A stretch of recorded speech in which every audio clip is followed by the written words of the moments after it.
the problem of Deep Utopia is what would we do in a solved world? For example, to know mathematics is to invest a bunch of time and effort into learning mathematics. But at technological maturity, if you could just sort of download the Algebra 2 module at the press of a button, there would be no need to exert effort to learn mathematics. You can kind of start to cross out a lot of these activities. So then you enter this more problem of Deep Utopia, which is more radical, where you have to start to rethink really questions like the purpose and meaning and ultimate value.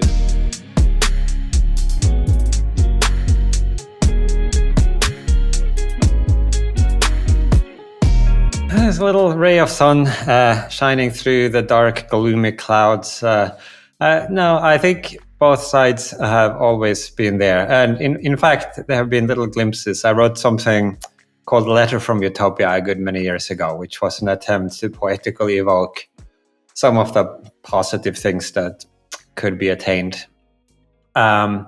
It's just that it seemed more pressing at various points in the past to try to do some analysis and draw attention to various things that could go wrong so that we could avoid them. And then if we avoid these pitfalls, then eventually we'll have plenty of time to think about what to do with this big future that we would have secured for ourselves.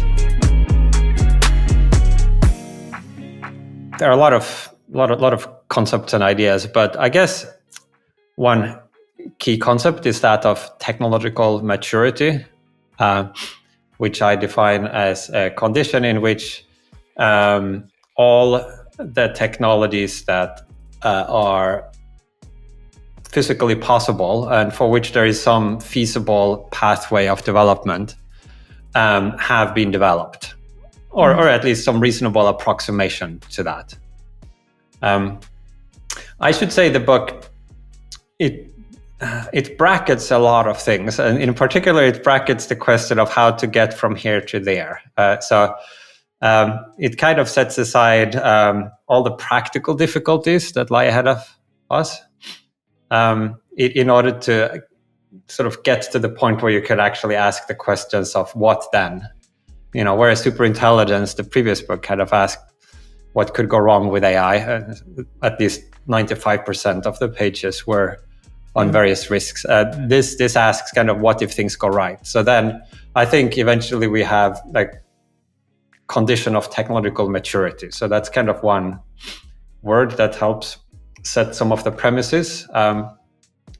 Then there is the concept of a solved world, which you might think of as a world in which we have technological maturity, but on top of that, we have also solved all coordination problems or political problems or fairness problems. So you have a world that is in some sense, but maybe with important qualifications, maximally malleable to human wishes or values.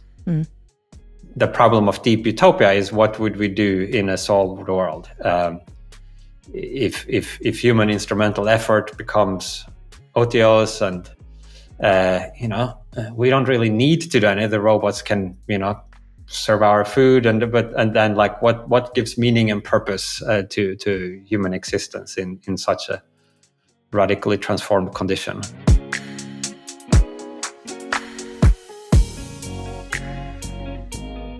A lot of efforts in this realm, utopian imagination, I think, have kind of stopped early in a journey that can go on for a lot longer. So, and it's very natural. I mean, so you have like the kind of the most primitive form of utopia, or there's like almost every culture had this. I mean, if you imagine you're some medieval peasant who works all day and like you eat some porridge and you're still hungry, like the kind of obvious thing you dream of is a state of abundance, just having like a lot of food and you can rest and money grows on trees, and there's maybe if there's like intense social pressure and constraint, maybe you're also imagining a kind of feast time, a party time where social mores are loosened up.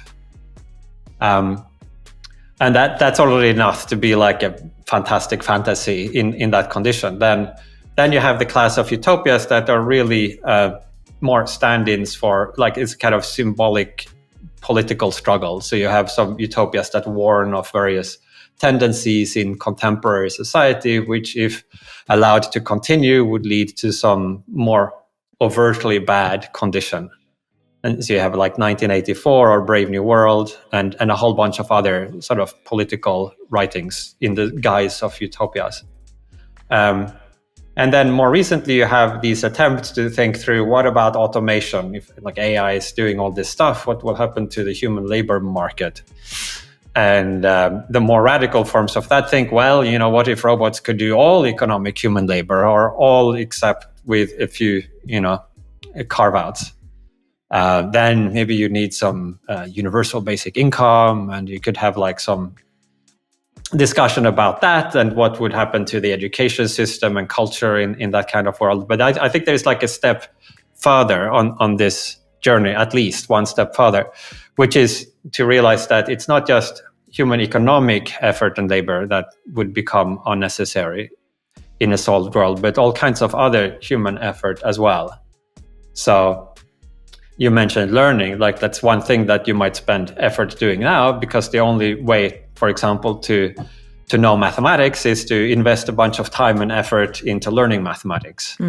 But at technological maturity, if you could just sort of download the Algebra 2 module at the press of a button, there would be no need to exert effort to learn mathematics. Right now, you have to, like, if you want to be fit, you have to go to the gym and work out. But if you could just pop a pill and your body does the same thing. And so you can kind of go through activity by activity, the things that would currently fill the days of somebody who had achieved, I don't know, leisure, entered retirement and have a lot of money. Like, you can kind of start to cross out a lot of these activities, or at least raise a question mark above them, because maybe we would choose to do some of these things anyway, but it seems that a lot of what gives them their allure today is that there is some outcome that you secure by doing them, and that would just be a kind of sense of pointlessness if you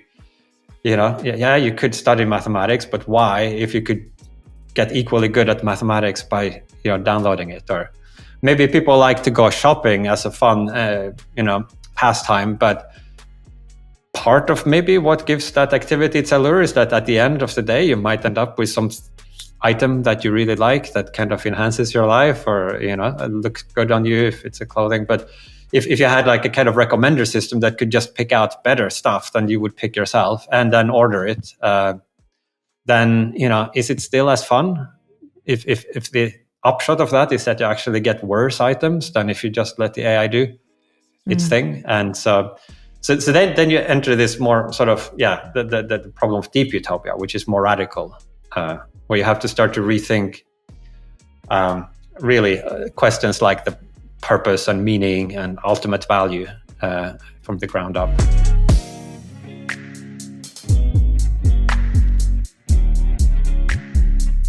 Well, first of all, it's not really so much a book of conclusions as a book of that, like, helps maybe the reader to ask questions and to think about them, to sort of bring them into conscious awareness. And second, it's an ambivalent book in many ways. I think ultimately hopeful, but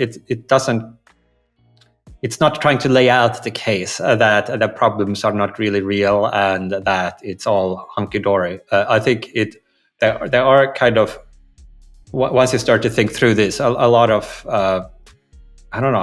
disillusionment or something. Like, I think once you get through that, you can maybe construct something really good at the other side, but it will be probably in many respects quite non-human, or feel a little alien, at least until you get used to it, the kind of existences that would make sense in a post-instrumental condition. These various instrumental constraints that we currently face, all of us, even people who don't have to work for a living have to do a whole lot of other things. If they want to have a decent life, they have to brush their teeth, they have to, you know, spend time doing this, that, and the other, and put in effort. I think it forms just as insects have like a kind of an exoskeleton that holds the gooey bits in place. I think these instrumental constraints that we face in our lives kind of hold the human soul together. And if you imagine removing that, then there's the question of what we could be other than a kind of blob, like a drugged out pleasure blob or something amorphous.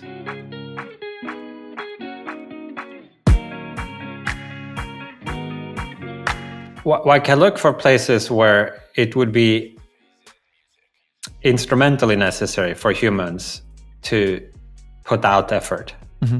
We might put out efforts for other reasons as well, just because if we think putting out effort is intrinsically valuable, we might choose to do it for that reason. But we might think that there is like some special value in putting out effort, and where there is like an instrumental reason for doing it, that something is achieved or done or accomplished that couldn't be accomplished without you actually making the effort. One might think that those kinds of setups have particular value. And there, I think a lot of the potential for those have to do with various forms of social cultural entanglements.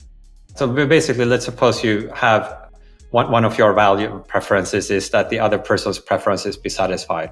Now, if the other person happens to, for whatever reason, want you to do something that requires effort and wants specifically you to do it, as opposed to having the thing done by some machine, that might just be a brute fact of this other person that they happen to have that desire, then you, with your desire that their desire be satisfied, would have no other way of accomplishing that than by putting out the effort, because that's specifically what they want. So that this seems kind of a little bit hokey in that simple setup, but I think more subtle versions of that could be quite pervasive.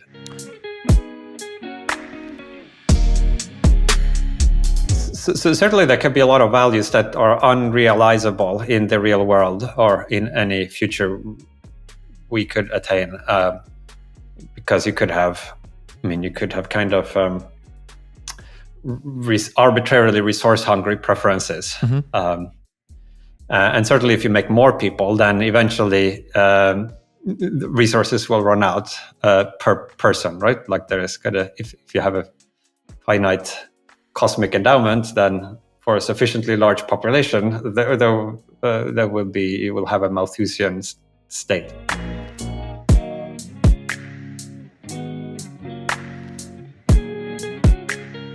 It's like a kind of a lens perspective in how one approaches these questions. Mm-hmm.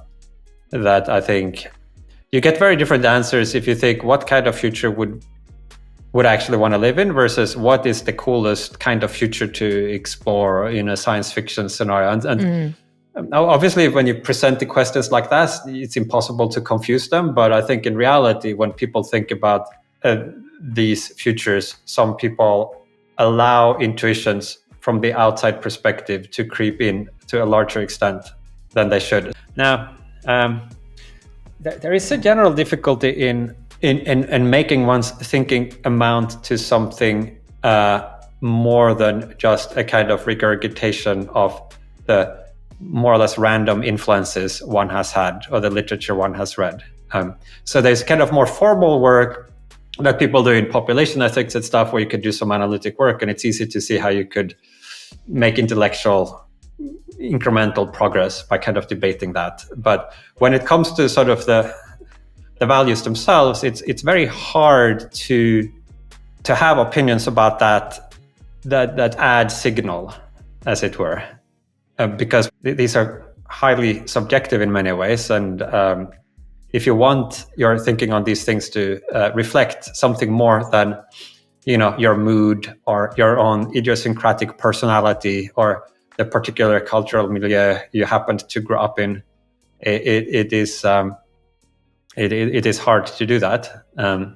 I think in general, the likelihood of having signal is increased if one allows, and maybe to the extent that one allows, different alternatives to play with one's soul and to kind of enter into the frame of mind of a certain value and, as it were, run with it or let it fill you up for a period of time and then maybe another one. And if you're just operating at the level of words and some bit you remember or an opinion survey or stuff like that, I think you're unlikely to kind of add more information to the extent that it is a question of information.